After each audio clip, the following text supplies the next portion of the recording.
We think about English and we think about words that we already have that are used to describe exclusively women. I can't think of any that are positive. I can only think of words that I won't say on this podcast. Hello and welcome to The World as It Should Be, a podcast in which we ask our guests to tell us what they would change to help create their perfect world. By listening to what they'd like to change, we'll hear more about who they are, what they do and what inspires them. This podcast is brought to you by the team behind Prima Donna, a uniquely anarchic and joyous festival of everything creative. My name is Shona Abianca and I'm a book publicist working with some of the most thought-provoking authors writing today. I'm Catherine Riley, a writer and director of the festival. We're delighted to be your guides on this podcast adventure. The World as It Should Be from Prima Donna. Eliza Reid was raised near Ottawa in Canada and moved to Iceland in 2003 when she was 27. In 2016, Eliza's husband took office as President of Iceland as she became Iceland's First Lady. She is also the co-founder of the acclaimed Icelandic Writers' Retreat and a former editor of Iceland's In-Flight magazine and a former staff writer at Iceland Review magazine. In her capacity as First Lady, Eliza has been active in promoting gender equality, entrepreneurship and innovation, as well as tourism, sustainability and the country's writers and rich literary heritage. She was named UN Special Ambassador for Tourism and the Sustainable Development Goals in 2017. Eliza has been published in several newspapers and magazines, including a much-lauded op-ed in the New York Times on the strange role of the First Lady. She's also delivered a TEDx talk on the subject. Her book, Secrets of the Sprakar, Iceland's Extraordinary Women and How They Are Changing the World, is out on the 8th of March. The book's been praised by many incredible people, including Cheryl Strayed, best-selling author of Wild, and Hillary Rodham Clinton, who describes it as a fascinating window into what a more gender-equal world could look like and why it's worth striving for. We are absolutely thrilled to have Eliza on the podcast today. Welcome to The World as It Should Be. Thank you. Thank you for inviting me. Eliza, can you tell us more about the role of First Lady? In my head, I imagine that you wear a tiara, you go to many banquets, those kind of things happen. What? No tiaras, either expected nor owned. Well, the wonderful thing is that there really is no job title for this. And I suppose what needs to be explained first is my role in the context of being married to the president of Iceland, because Iceland is a republic and has a president and also has a prime minister. So the prime minister is the person who is the head of government. The prime minister, parliamentarians, parliament, they decide the laws. So the president of Iceland is the head of state, but should not involve him or herself sort of in the day-to-day runnings of politics.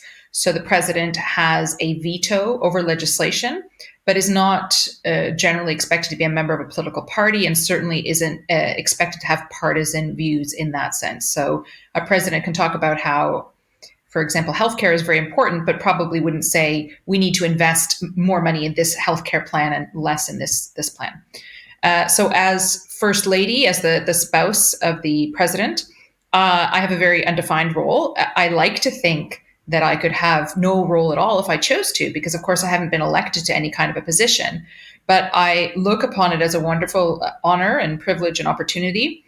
It's a wonderful opportunity to serve and I enjoy it every day. But I think that the positive side of having no job description means that I get to sort of shape it a little bit in the way that I want. And I have a platform now, certainly within Iceland at least, and hopefully to a degree abroad, where I can put forth where I can voice opinions on issues that I think are important, like, for example, gender equality, which, as I write in the introduction to this new book that I wrote, I don't see as a political issue, but as a human rights issue.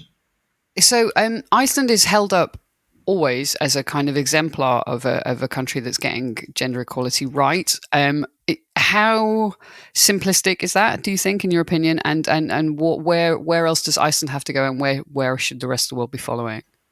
Well, it's simplistically accurate to the extent that Iceland has topped the World Economic Forum's Global Gender Equality Index for the past dozen years. So when you look at the indices that the World Economic Forum ranks that, Iceland is scoring the highest on that.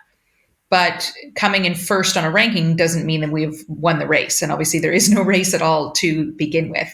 So I think here in Iceland, although we have a lot that we're proud of, although we are clearly moving in the right direction, and I think we've kind of passed the tipping point as a society here, that we're not so much debating whether trying to achieve gender equality is a worthy goal, but more how we should go about trying to achieve it. I think that we're also very cognizant of the fact that we have a long way to go in a lot of areas. And if this is as good as it gets, then that's really not that great. So we're very focused on continuing to remain vigilant in this fight, because as, for example, the COVID-19 pandemic has shown us, that when you take your eyes off things, even for other crises that obviously deserve people's attention, then we take other steps back. And the same World Economic Forum showed us that during the global pandemic, we added an extra generation in terms of number of years that the World Economic Forum thinks it will take for us to achieve gender parity. Do you think that Iceland is the best country in the world to be a woman? That's an excellent question, Jonah. And I think I just don't have a lot of other experience. It's certainly one of the best. And I suppose if you are saying, is it the best, it would depend on one's individual circumstances, because there are obviously certain groups that have more challenges or individual circumstances. But absolutely, I would say it's one of the best, yes. How does it compare to Canada, which is your homeland?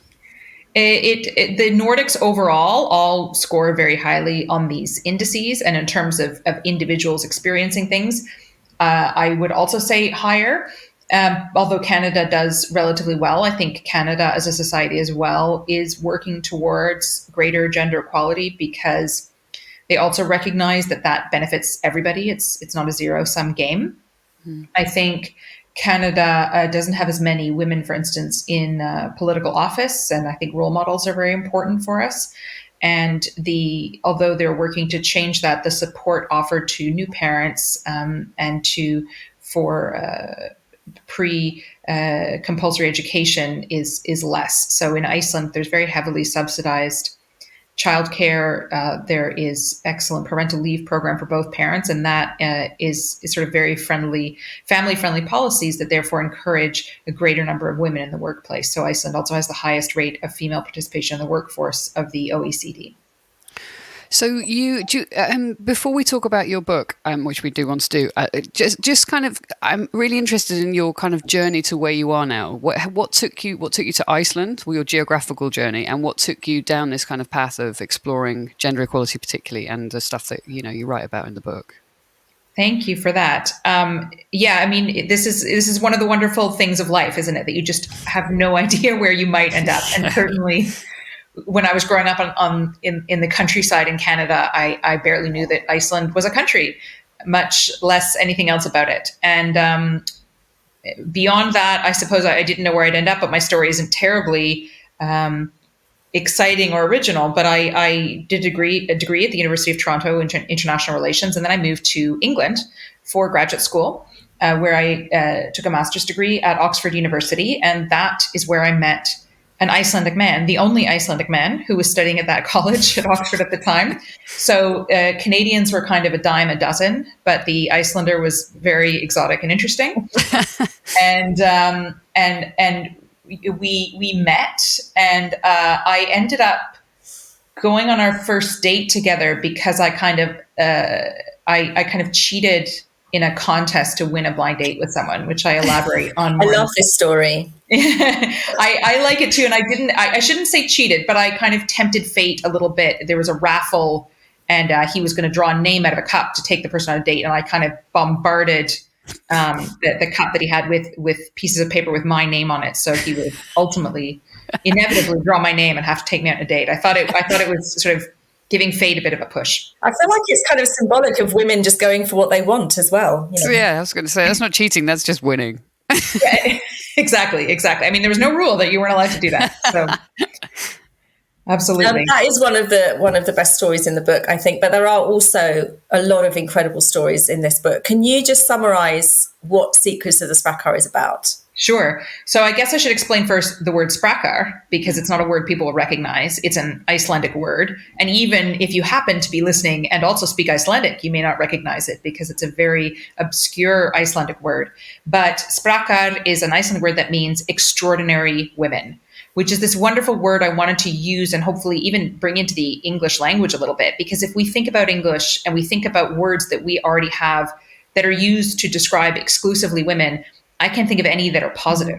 I can only think of words that I won't say on this podcast. So just the fact that this is a positive and encouraging word, I think is wonderful. So Secrets of the Sprachbad really paints a portrait of a country where I hope gender equality is sort of tantalizingly within reach. And the narrative thread is my own story as this person who, never expected to become first lady of the country and is trying to make the most of my unexpected opportunity and to use my voice. But it also profiles almost 40 different sprakar, or outstanding women, who live in Iceland in all walks of life. I deliberately wanted to choose people who weren't necessarily the first to do something or the pioneer of something else, but just regular women like you and me, who were living their lives and how they experienced those lives in the context of gender equality. And so all of the chapters focus on different aspects of society, be it forming friendships or parenthood or politics or sexuality or women in the workplace or media representation or arts and culture. And hopefully by doing so, I am able to inspire people in other countries as to the benefits of working towards achieving a more equitable society for everyone. And hopefully people will have learned something along the way about Iceland and just find these stories interesting and entertaining. It's brilliant. Is there anything that you found out, or any individual that you found out, that you were just blown away by? You just, sort of I mean, they're all standout stories, but or anything that's particularly kind of Icelandic. Iceland is such a unique culture, and people there are so. I did try to bring out stories that were somehow very, quote unquote Icelandic and yet also relatable. So I profile, for example, a farmer called Heiða Gudni Ásgeirsdóttir, who is a farmer and a sheep shearer. And just the fact that she is a solo woman doing these things is really the achievement there. And her farm, which is her family farm that she runs, is the land is the size of Guernsey. And it's 24 kilometers from Iceland's most threatening volcano. Wow. And she just, the farm, there has been a farm there for about 800 years. Obviously the house itself has been destroyed and rebuilt, et cetera, et cetera. And, she said something along the lines of, well, if I spent all the time worrying about an eruption tomorrow, I'd get nothing done today. So that's just how, and she just gets on with the job. And I thought that was a very sort of quintessentially Icelandic approach to things. How did you find her, and how did you find all these women to interview? It really depended. Some of the people I actually knew because I kind of had this memoir thread that I was bringing about throughout the book. A lot of the women I knew. I didn't know Heiða Gudni before, but I knew of her. Someone had written a book about her in Iceland. She's been very proactive about environmental causes and trying to prevent a land being dammed for hydroelectric plants or other heavy industry plants. But there was also a story about her on the BBC a few years ago because several years before, if I'm remembering this correctly, a relative of hers who ran a modeling agency had asked her to fly to New York to do a few modeling shoots. She's a very beautiful woman. And she did that. And she took the pictures and then she went back to farming, which is what she had always wanted to do. But the BBC story headline was something about, the Icelandic model turned farmer. and was really emphasizing this whole angle as if she was like a big supermodel and then she was, changed gears, which wasn't quite how it was, I think. That's a great retelling of that story. Did you have to persuade any of these people to be interviewed, or were they kind of clamoring to tell their stories? Surprisingly not. I was very convinced that someone I asked would say, this isn't really for me. I don't really want to talk. And everybody who I asked to interview was happy to be interviewed. And, I have a great respect for all of them and hopefully they are happy with how I have told their stories. They're all sort of special stories. I think some of them were maybe a bit surprised. They would say, well, I haven't done anything remarkable. I don't know why you're talking to me, but I think that's all the more that adds to the charm of it overall, because we all have something interesting to say. Really, we all have stories we can tell. So your book is about the subtitle is Iceland's Extraordinary Women and How They're Changing the World, which is a perfect segue into our podcast. and your ways of changing the world. So do you want to talk us through your first change? Mm-hmm. So my changes all relate to gender equality. I felt I needed to focus it a bit because there's so much in the world we can do. So I sort of narrowed it all. So my first one was that people of all genders will fight for further equality, because gender equality isn't a quote unquote women's responsibility. And I think that makes a huge difference. And I think, it's very important that we know, and maybe I'm preaching to the choir here, but gender equality is a women's issue. It's not a zero-sum game where women are somehow benefiting at the expense of everybody else. This is an issue that benefits everybody. And there are many, many studies that talk about how the more gender equal a society is, the happier its society is, the longer living its population is, women and men, and the more peaceful it is. And with companies, we see that it has more of a difference on their bottom line. So this is something that benefits everybody. And it's also something that really isn't going to change unless most people are on board with it and it's not kind of shuttled off to one specific gender. It's a hard sell, isn't it? I used to, I was involved in the Women's Equality Party here in the UK. So my job was in comms and like communicating everything that you said, the truth of everything that you've just said. And it's so difficult to persuade men, particularly, that this is a thing that they will benefit from. It's not like a drag that they need to do to kind of appease their wives or whatever. It's nakedly self-interested to do this kind of work. We tendered out, a PR campaign to a company who came back with some ideas that men had in the company had drawn up to kind of get other men involved in this. And their idea, which we didn't run, was to show men around the world like in stereotypical dress. So there would have been somebody in a kind of Nordic jumper, like guffawing, or somebody in, I don't know, like an African nation laughing. And the idea was that those people in those cultures and those countries were laughing at British men because they had so much better lives because they had gender equality in their country. And we were like, that is not the way to sell feminism to British men. Trust us. But anyway, what is the way to sell? What is the answer? Well, and I feel in some senses that I kind of exist in a bubble because, like you say, all these conferences and all these suggestions, and they're all attended by people who, buy into, are already kind of on board with the basic functions. So a couple of things. One is the actual numbers and the statistics is to get those studies, which are shown, which are done by McKinsey & Co., which are done by the World Economic Forum, that actually lay down the figures on the bottom line, that show people the cost benefit analysis in black and white. And another thing is, working with the longer term vision as well. So, raising our children up that way, that they just grow up in an environment where they assume that working towards all types of equality is a very important ambition for our society, so that our sons, as they are getting older, just see that as a natural cause to be fighting for, if you will. And again, I think a lot of it also has to do with broadening the perception of masculinity. I think this sense, and it's not something that I elaborated on enough in the book, really, and that's because I didn't want to have sort of one token man. But this idea that, in some senses, mainstream society has kind of limited the definition of what a real man should be to such a degree that anybody who kind of diverges outside of those really restrictive borders already feels like they are kind of breaking the rules or getting out of their comfort zone to begin with. And I feel like if we can really have a much broader definition of masculinity that encompasses more people who feel more comfortable with themselves to begin with, they will feel less threatened even by things of the outside. And, for example, there's studies here, a lot of men in Iceland, fathers in Iceland, take their paternity leave. And I don't know any fathers who said, I wish I should have gone back to work. My career suffered. Fathers who take paternity leave, actually, their careers tend to do better. They're unlike the statistics that we see for the women.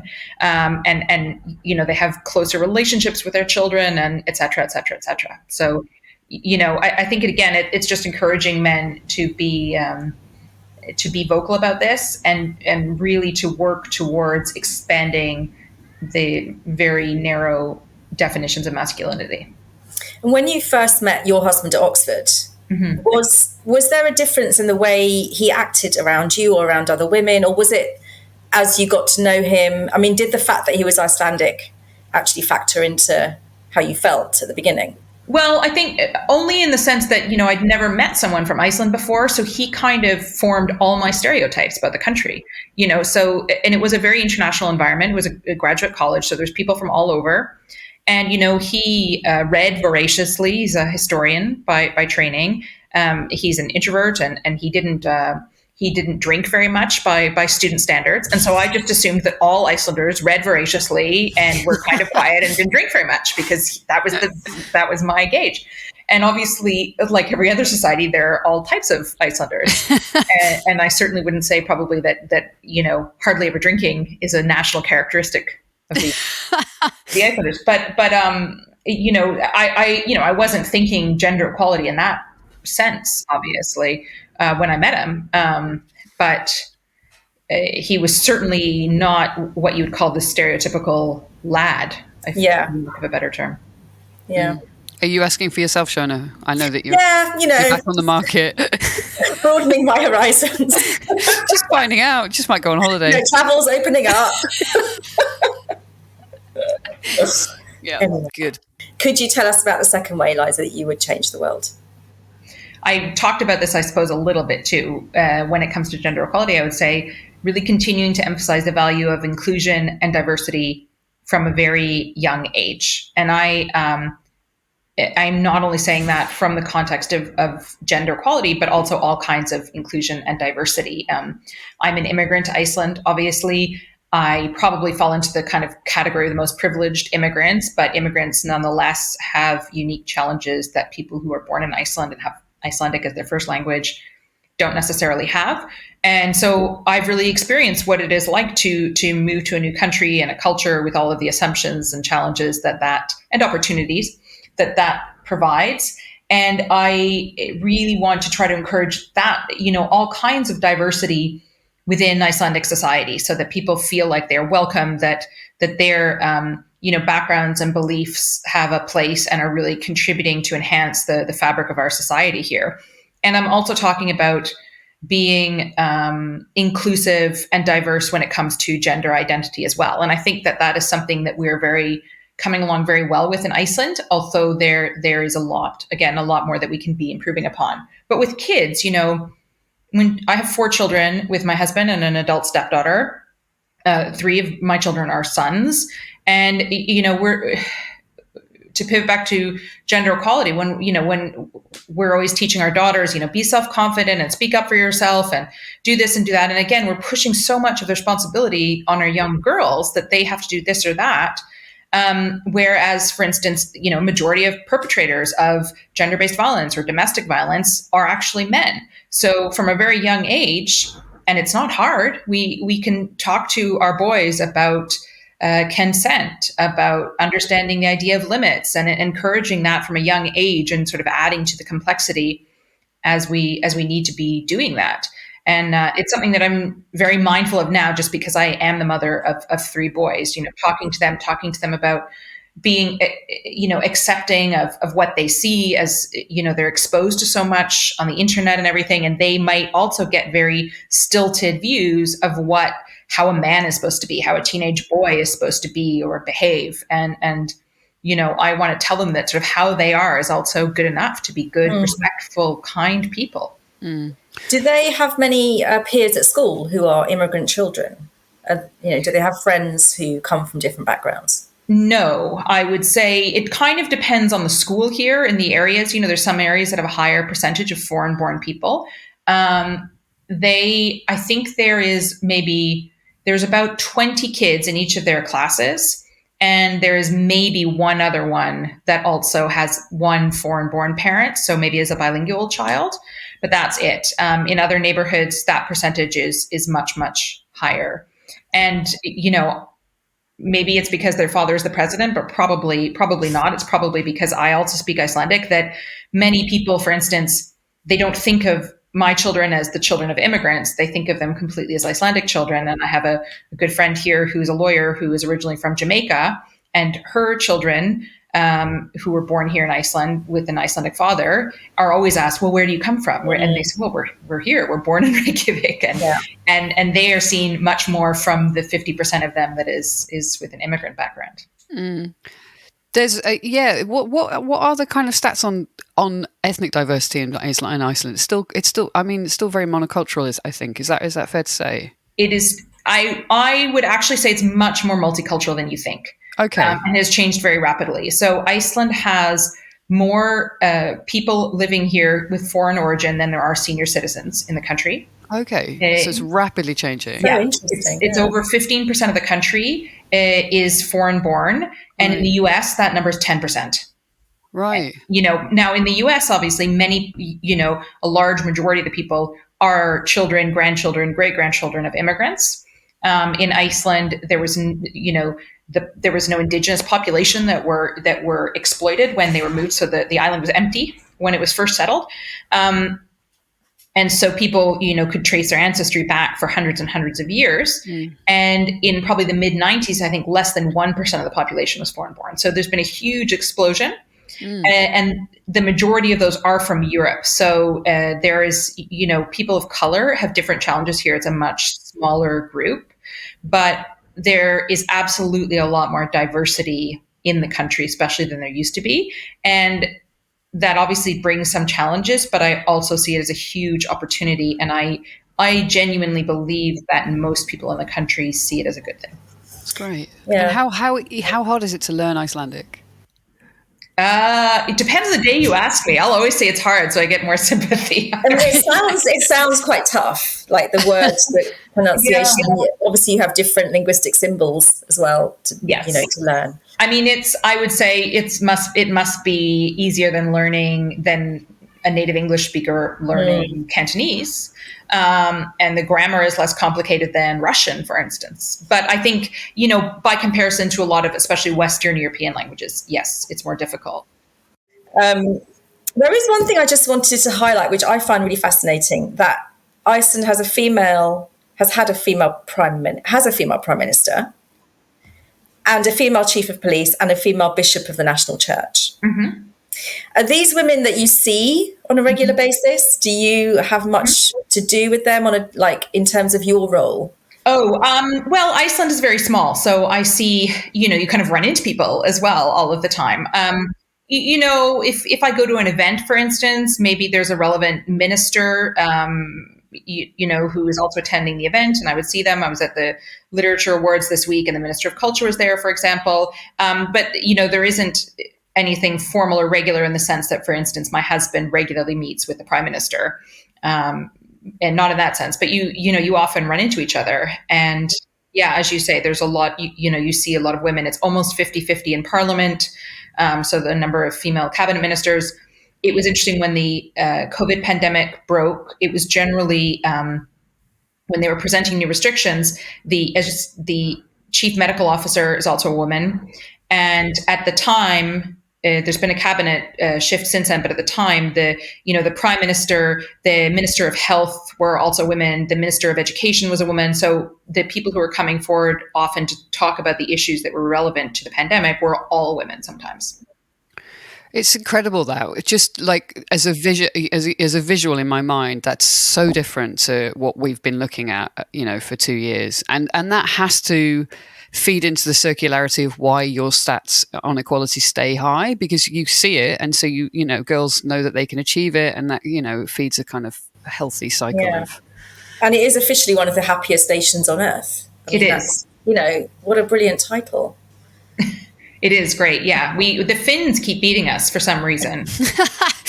What do you think that is? What is it you need to do to beat them? I'm completely, I don't know how I think the reason the Nordics do well, and this is not, I'm going to give credit to an article, and I can't remember the name of the author, but it's completely not my own idea, but I read it on the internet in a newspaper. That, for example, if one compares it to the US, where there's this really ambitious American dream that everybody thinks they need to achieve, and therefore it's almost so unattainable that people are more likely to be disappointed. Whereas maybe people have set the bar lower in the Nordics. It's really interesting. For how life is. That makes perfect sense. Yeah. You know it's going to be dark in the winters here, so you don't really have any extra. Your bar is too high, Eliza. That's the problem. Yeah. Have you been to Iceland, Shona? No, but it's on my bucket list. So I really would love to go. I went and had a great time. Yes. And also I experienced that that stereotype that you talk about of incredibly helpful Iceland. So I hired a car which was not the best car for the weather. It was December. It was crazy weather like I've never seen. Was it convertible?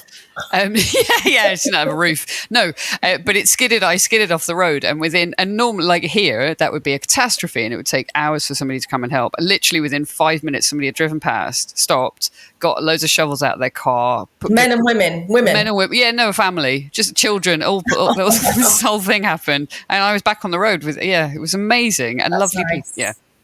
The search and rescue crew here, which are the people who would sort of officially come to your aid if your car went off the road, or if there was a accident, or if your trampoline blew away in the bad weather, and they're all volunteer run. Oh, they? Oh my God. Really incredible. It's really, I profile one woman who runs one of the search and rescue chapters in the book, because it's incredibly tough. And I remember when I spoke to her, in these groups where there's still kind of a majority of men, I thought maybe she's going to tell me a story about how she had to overcome, misogyny, or this kind of, you can't be tough enough to be in this sort of attitude. And at least for her, she said she experienced it as the most gender blind organization that she had joined. And maybe that's because you do have to, you have to like rappel these cliffs and jump out of helicopters. And so if you've done all that and you've kind of passed those tests, people aren't going to say you're not tough enough. You're not man enough to do that. Exactly. Wow. How refreshing. Yeah. Okay, moving on. Do you want to talk us through your third change? Yes, sure. One is that everyone will work to eliminate gender-based violence and shift the stigma to perpetrators. Gender-based violence is still a big challenge in Iceland, and it's something I talk about in the book as well. We call almost the Nordic paradox. There are actually higher number of reported cases of gender-based violence than there are in other countries. Right. And that we see that as well in the other Nordics. And we don't really know, is that because there are just straight up more cases like this, or hopefully we think it's maybe because there's less stigma about talking about it. There's a broader definition of what constitutes gender-based violence. It includes, for instance, psychological abuse. And there's more trust with the police that people feel if they take their cases that they might be taken more seriously. But regardless of that fact, there are still a number of cases. They still increased during the pandemic. They're still going on.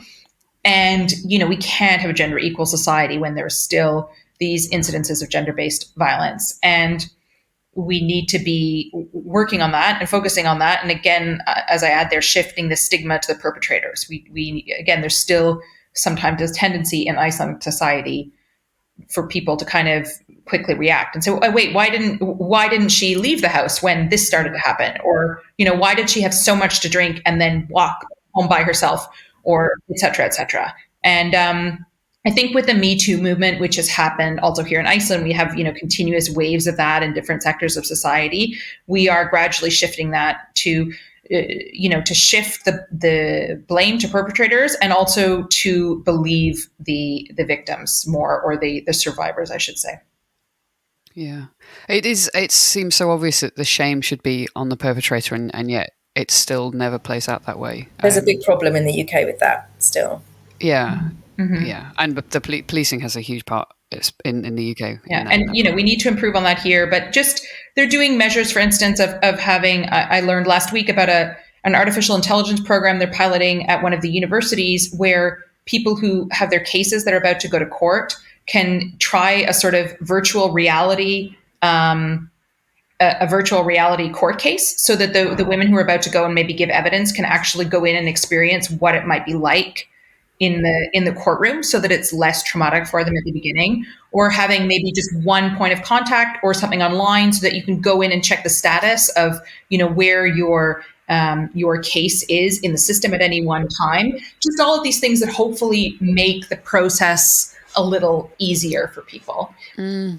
Yeah, that's simple. Exactly. That's really simple. But the fear factor of just the process itself, let alone the events that led up to that process, is it's just that level of just very little things that show you're caring a bit more, kindness. Exactly. I mean, I can only imagine, the trauma of having endured that to begin with must be enough that then you don't also need to, the fewer times you have to retell the story, for example, the better. Yeah. Yeah, and not having things like your phone removed and, punitive measures as a victim of a crime, a trauma, as you say. What other kind of initiative schemes have you seen that you think will help make this shift work? I think, the other one I've seen is this sort of more central point of contact for, so that people know the process by which they're doing this. And they're constantly changing the legal system as well. So now, for instance, there was a law that came into place on so-called revenge porn now, so that it's illegal, if somebody is sharing images, sort of sexually explicit images of a former partner or something like that online, that is something that is also being targeted. And again, that's a huge area that we need to work on preventing. Yeah. And as it goes back to what you were saying earlier about children and role models and stereotyping and all that kind of stuff, about teaching boys as well as girls about what consent looks like and good behavior and all of those things, I guess. And we need to have room to make mistakes, all of us. We all make mistakes, and we all need to kind of show contrition and learn all of this too. So we need to have we need to have room for the dialogue to take place, and just to think about the unsubtle messages. It's like bullying that you teach kids at school, that if you're not the bully, but you stand around and watch it happening, the person who is the victim of the bullying sees 6 people against one, even if it's one person who's doing it. And I think, we look at images on say Instagram and, teenagers on Instagram, and, when I've seen like the sort of teenage group that I know, and the guy, just to generalize, the boys seem to be them kicking a football and doing this sports thing. And the girls are, 13, 14, and they've clearly taken some kind of a selfie that they've spent ages taking a million photos for the right angle. And they're very, I guess, quote unquote, innocent looking, but somehow we're sending these messages that, we're focusing on how the girls look and what the boys are achieving. And, a boy might want to like a photo because that's his friend and he wants to be nice and encouraging. And then she gets the message that that's the kind of picture that she'd be putting out. And it kind of perpetuates itself somehow, even at that age, which has no, sort of nefarious intentions. But I think you're kind of starting to plant the seed of how people should be behaving. I find that fascinating, particularly that you're saying it as a woman living in Iceland, because I have 2 teenagers and my son doesn't really like playing football, but my daughter definitely falls into the category of selfies and, being online a lot with her friends. And obviously they care about how they look. But in Iceland, are children and teenagers not being taught a bit more about equality? And do you not see a shift in how they're being raised? I think that, those things are always happening with teenagers. It's always a dialogue and a concern, what access they're having to, what age, especially boys are seeing pornography, or whether they're asking girls of their own age to send them sexually explicit images, or all of these. But maybe the shift is that it's being talked about more, and that it's being talked about with hopefully less stigma, so that girls, maybe feel like, oh, I did send him a photo once, I meant to, but then it kind of got out of control, that they feel like they can still, come forward and talk about it. And I think that broader dialogue of what consent is. I think, Iceland is broadly speaking, a very liberal society when it comes to, say, issues of sexuality. And therefore, that line of consent is very important, that people are teaching them not to say, you can't engage in this behavior, it's wrong or it's dirty to engage in certain kinds of behavior, but you can only do it if both parties consent to it without a sort of incorrect power dynamic, and with the knowledge that you can also withdraw consent at any point, that consent granted once isn't a sort of free pass forever. Right. And I think that's the kind of thing that we need to continue to be constantly vigilant about. Yeah, I think that's a really good point. That consent is only in that moment. It's an ongoing dialogue. Dialogue, in fact, is crucial, isn't it?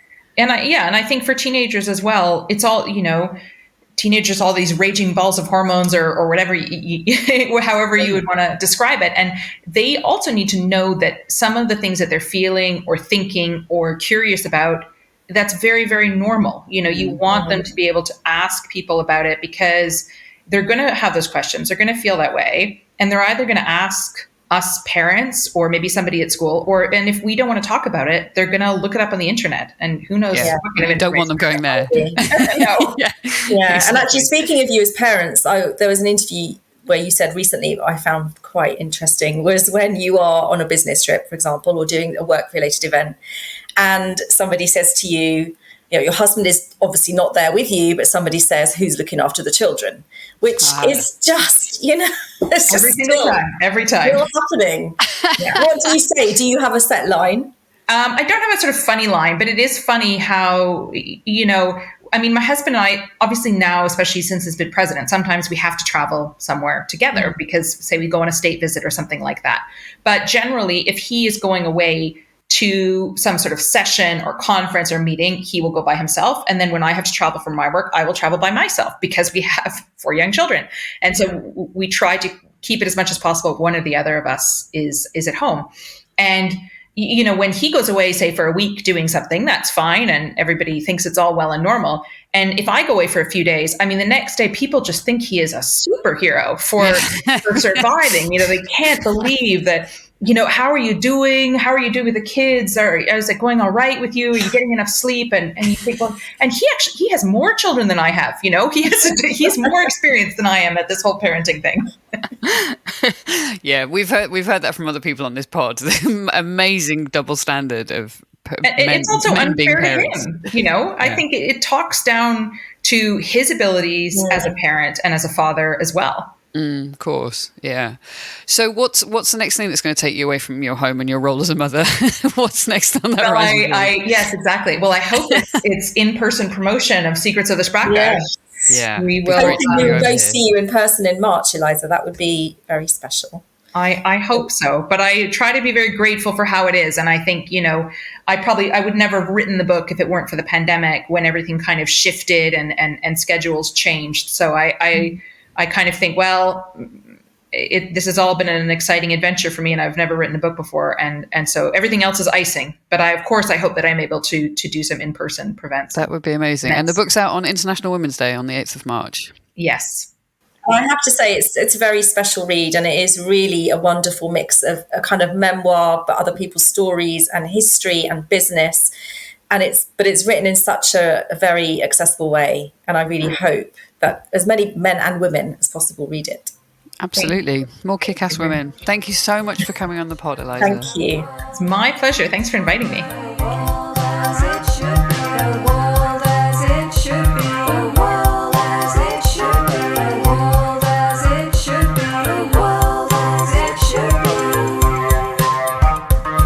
The World as It Should Be from Prima Donna.